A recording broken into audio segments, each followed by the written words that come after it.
Situation को वैसे ही के वैसे रखें जिससे कि हम उसको सेव कर सकें, उसकी स्थिति को और ज़्यादा खराब होने से बचा सकें। यही है ना फर्स्ट एड मेडिकल साइंस में।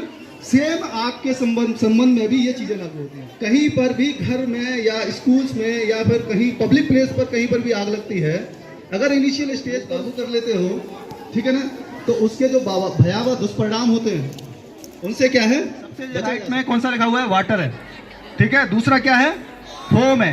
ये एक्सटिंग्विशर कहाँ इस्तेमाल करना है, फोम का, ऑयल फायर कहाँ इस्तेमाल करना है, ऑयल, क्योंकि इसमें जो फोम बनता है उसकी जो डेंसिटी है ऑयल की डेंसिटी से क्या होती है, कम होती है, और जो ऑयल जितना भी है उसके ऊपर फ्लोट होता है, उस पूरे ऑयल को कवर कर लेता है, ठीक है ना। तो आग लगने के लिए 3 कंपोनेंट, एक बर्निंग मटेरियल, दूसरा हीट, तीसरा एयर जिसमें ऑक्सीजन बोलते हैं।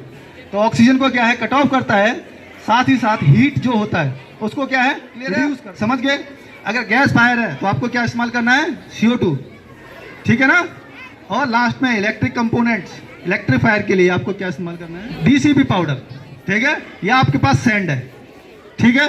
पहचानने के लिए सिंपल, हर एक एक्सटिंग्विशर पर उसका नाम लिखा होगा, बिना पढ़े एक्सटिंग्विशर यूज नहीं करना। बड़े बच्चे 10th क्लास वाले ध्यान रखना इस चीज़ को, 9th क्लास वाले, कि आपको ऑपरेट करने से पहले एक्सटिंग्विशर को बॉडी से दूर रखना है, अपनी बॉडी की जो रेंज है उसे बाहर रखना है, और एक्सटिंग्विशर को बॉडी से 45 डिग्री बाहर की ओर टिल्ट करना है। जिस हैंड में आप पकड़ रहे हो, राइट हैंड साइड, आप राइट हैंड का इस्तेमाल करते हो, मास्टर हैंड, तो राइट हैंड की साइड 45 डिग्री बाहर की तरफ टिल्ट करना है, ठीक है ना। अगर लेफ्ट हैंड का इस्तेमाल कर रहे हो तो लेफ्ट हैंड की साइड 45 डिग्री बाहर की तरफ टिल्ट करना है, ठीक है ना, क्लियर है। इस ये है कि ये आपकी जो आपकी बॉडी की रेंज है उससे दूर निकल जाएगा। अगर कोई भी इंसिडेंट अगर होता है, कैप असेंबली, क्योंकि इसमें अंदर कार्टेज लगा हुआ रहता है, जहाँ आपके स्कूल कॉलेजेस हैं या कहीं मॉल है, तो क्या इस्तेमाल करना है आपको, DCP पाउडर। वो सेम काम करता है, DCP पाउडर सेम जैसे आपका सैंड काम करता है, ठीक है ना।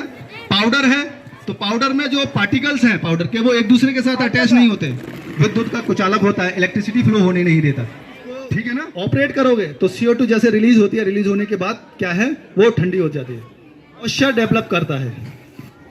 CO2 जैसे ही रिलीज होती है ना, तो रिलीज होने के बाद में ये पूरा ट्यूब को क्या ठंडा कर देता है।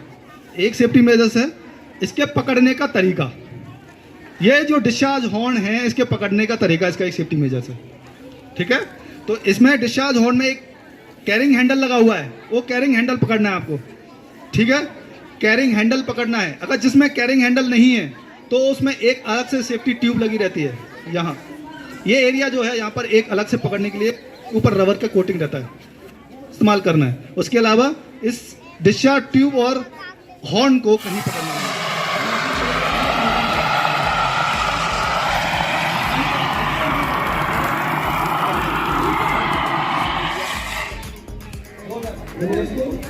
नहीं, आपको केवल ये कैरिंग हैंडल पकड़ना है।